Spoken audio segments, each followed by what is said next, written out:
अम्मा, प्यारी प्यारी अम्मा, सबकी प्यारी अम्मा।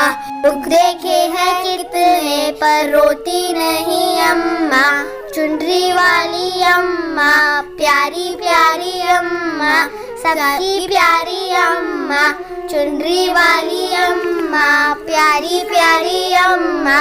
कुछ लोगों की कुछ अपनी कहानी सुनाए अम्मा, कुछ लोगों की कुछ अपनी कहानी सुनाए अम्मा।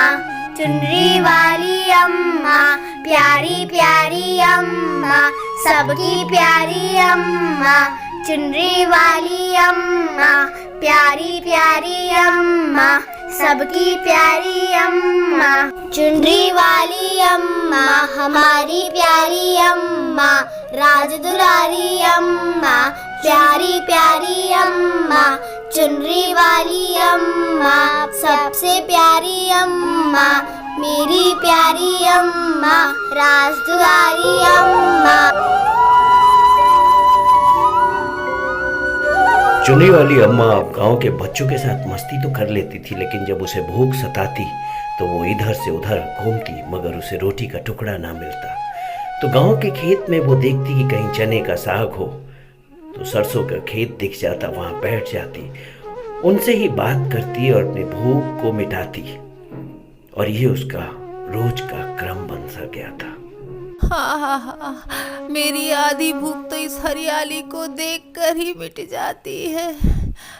मेरी ये हरी चुनरी और ये हरा खेत, दोनों कितने सुंदर लगते हैं। अरे वाह। बच्चे भी उसे ढूंढते, उसे खेलने के लिए, उनसे कहानियां सुनने के लिए। राम राम अम्मा। राम राम बेटा। क्या कर रही हो? बैठी हूँ बेटा, इतने सुंदर फूल हैं, इसीलिए देखने के लिए बैठ गई। ये लो अम्मा, हम तुम्हारे लिए रोटी लाए हैं। अरे वाह, कितना ध्यान रखती हो बिटिया। तब तक अम्मा तुम रोटी खा लो, मैं अपनी बहन को लेकर आती हूँ। लेके आजा बेटा, मैं तब तक खाती हूँ, फिर तीनों बैठ के खूब बातें करेंगे।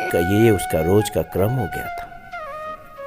वो खाती, मुस्कुराती, बच्चों को दुआएं देती और प्रकृति से बात करती, और इस प्रकार उन रोटियों से वो अपनी भूख मिटाती।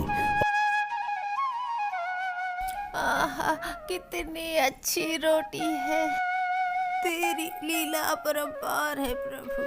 वाह रे प्रभु वाह। अम्मा ना जाने क्या खाते खाते याद आता कि वो झूमने भी लगती और कुछ ऐसी बातें करती जैसे 16 साल की एज में कोई अल्हड़ करती हो। उसका ये अल्हड़पन शायद प्रकृति को भी बहुत प्यारा लगता था, और वो बहुत खुश होती थी अपनी चुनरी और प्रकृति के गोद में बैठ करके।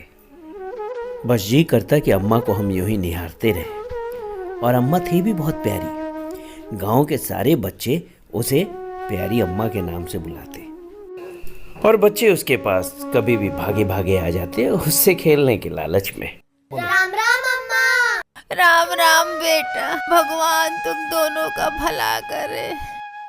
और फिर उन बच्चों के साथ वो घंटों समय बिताती, उनसे अपने बचपन की यादें ताजा करती, उन्हें नई नई कहानियां सुनाती।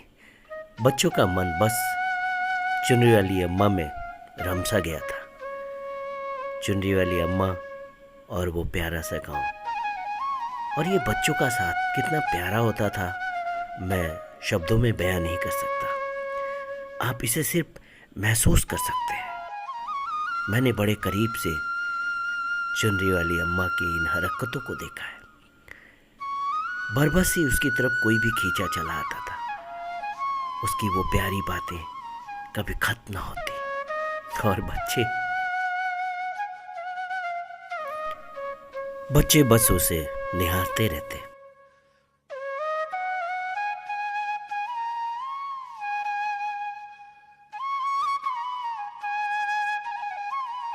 और कई बार अपनी तुतली सी जुबान में उससे कुछ पूछते भी। अम्मा बड़ी सहजता से उसका जवाब देती। अम्मा तुम हमें अपने बचपन की कहानी सुनाओ। तुम भी तो हमारी तरह कभी छोटी थी। हाँ बेटा, कहानी तो मुझे बहुत आती है। अच्छा अम्मा तुम भी तो कभी बच्ची रही होगी, थोड़ा अपने बचपन की भी कहानी सुना दो। बचपन मैं तो बहुत मस्ती करती थी बेटा। इधर भागती थी, उधर भागती थी, और पता है मेरी अम्मा मुझे डंडे से मारती थी, डंडे से। क्या दिन थे वो भी। मैं आगे आगे भागती और मेरी अम्मा मेरे पीछे पीछे। और पता है पड़ोस में समोसे की दुकान थी। आपको तो फिर बहुत समोसे मिलते होंगे। मैं जाके उन्हें बड़ा परेशान करती थी, समोसा कैसे बनता है, इसमें क्या डालते हैं। और पता है वो मुझे क्या बोलता था दुकान वाला, माथा फोड़। मुझे माथा फोड़ बोलता था और बोलता था जाओ। पता है छोटी छोटी गुड़िया थी मेरे पास, उसी के कपड़े सिलती रहती थी और उसे सुंदर बना के रखती थी तुम्हारी तरह। तुम भी तो सुंदर सुंदर दो प्यारी प्यारी गुड़िया हो और अम्मा का खूब ध्यान रखती हो। स्कूल जाते थे ऐसा झोला लेके, एक किताब रख के और भाग जाते थे पाठशाला। और पता है एक बार मास्टर जी को मैंने कुर्सी पे से गिरा दिया था। और मास्टर जी ने छड़ी से बहुत मुझे पीटा, बहुत पीटा। फिर मैं स्कूल नहीं गई। तो अम्मा आपको ऐसे काम ही नहीं करने चाहिए। मजा आता है बेटा, बचपन में यही तो मजा आता है। बच्चे जब भी उस चुनरी के विषय में पूछते, अम्मा शर्मा जाती थी। बच्चे भी एकटक कभी इधर कभी उधर देखते, मगर अम्मा की बातों में रमे हुए थे। अपनी बातों से अम्मा से कई चीजें जानना भी चाहते थे और अम्मा अपने तरीके से उन्हें समझाती, बच्चे खुश हो जाते और ये क्रम सा बन गया था। अब तो हर रोज गांव के इन्हीं पगडंडियों पर अम्मा के लिए बच्चे रोटी लेकर आते और अम्मा ढेर सारी कहानियां उन्हें सुनाती। अम्मा को एक नया दोस्त मिल गया था और गांव को ये चुनरी वाली अम्मा मिल गई।